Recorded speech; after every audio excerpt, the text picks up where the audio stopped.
میرا دکھ یہ ہے، آپ کا دکھ یہ ہے کہ ہم نے اس امت کو زوال میں دیکھا، ہم نے کشمیر میں ذبح ہوتی مائیں بہنیں اور بیٹے دیکھے، روہنگیا کے اندر مسلمانوں کی نسل کشی ہوتے دیکھی، ہم نے فلسطین کے اندر لہو بہتا ہوا دیکھا، درد ہی درد پھیل گیا۔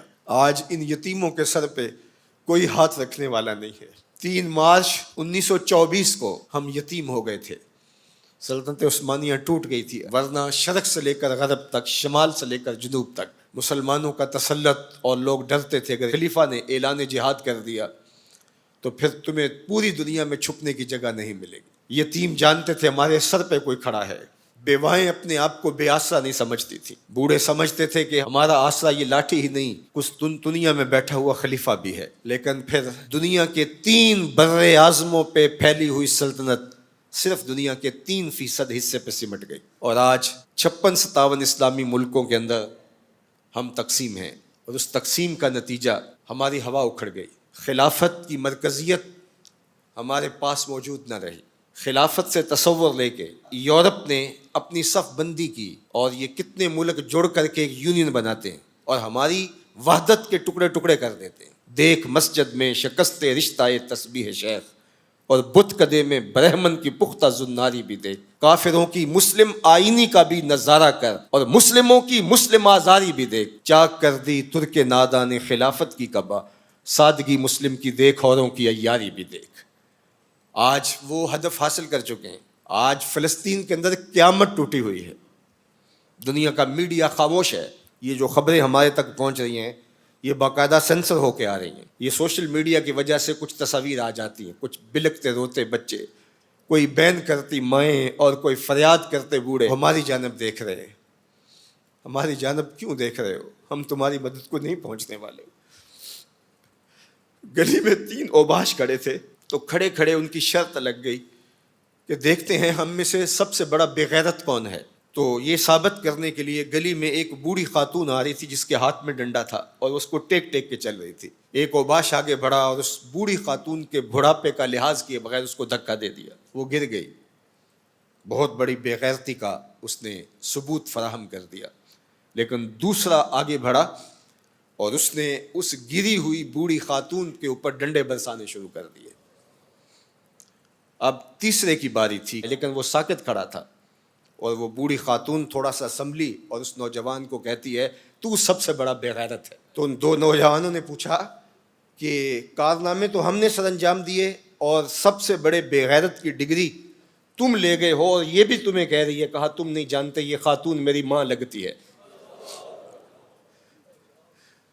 آج اسرائیل نے ان کو مارا، برطانیہ کا وزیر اعظم جنگی جہاز کے اوپر بیٹھ کے ان گرے ہوئے مفلوق الحال لوگوں پر بم برسانے کے لیے خود پہنچا، لیکن وہ کہہ رہے امت مسلمہ تم بے غیرت ہو، ہم تمہاری مائیں لگتی ہیں، ہم تمہاری بہنیں لگتی ہیں،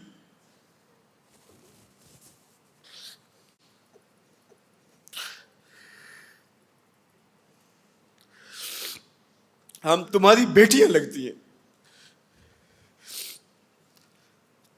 ایک یہودی ایک پردہ دار خاتون کے اوپر شراب پھینکتا ہے اور باقی آوازیں کستے ہیں، لیکن وہ دیکھ رہی ہے ایڑیاں اٹھا اٹھا کے امت مسلمہ کی طرف۔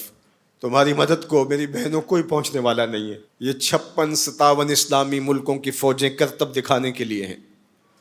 ہمارے میزائل سسٹم، ہمارے اسلحہ جات، ہمارے ٹینک، ہماری توپیں، ہمارا ایٹم بم تمہارے کام نہیں آئے گا، تمہیں مرنا پڑے گا، سسک سسک کے مرنا پڑے گا۔ یہ امت تمہاری مدد نہیں پہنچے گی، 40 ملکوں کی مشترکہ فوج بھی تمہاری مدد کو نہیں پہنچے گی، حرم سے بھی کوئی آواز نہیں اٹھے گی، نہ عجم سے کوئی آواز اٹھے گی۔ آج امت مسلمہ ایک تن مردہ ہے، OIC مردہ گھوڑے کی طرح ہے۔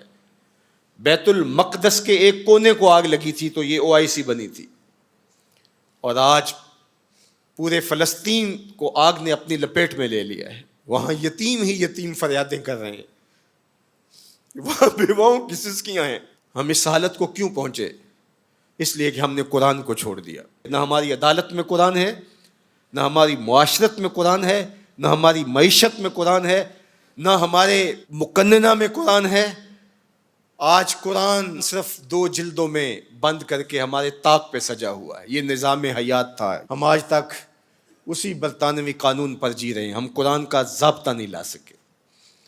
56-57 اسلامی ملک. مجھے بتاؤ آج کسی کو کوئی کہیں سے نکال دے تو دوسرا ملک نیشنلٹی دے دیتا ہے, اس کو شہریت دے دیتا ہے. آج اسلام کو ملک بدر کیا گیا. بتاؤ 56-57 اسلامی ملکوں نے کس نے اس کو شہریت دی ہے؟ کہاں جمہوریت, کہیں بادشاہت, کہاں شخصی نظم. 56-57 اسلامی ملکوں میں اسلام گھومتا رہا. میں غریب الدیار ہوں, مجھے شہریت چاہیے, لیکن کسی نے اسلام کو قبول نہیں کیا.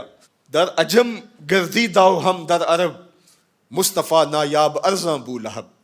اقبال کہتے ہیں میں عجم میں بھی گھوما ہوں, میں عرب میں بھی گھوما ہوں, مجھے ابو لہب بھی ملا ہے, مجھے حضور کا نظام کہیں نہیں ملا.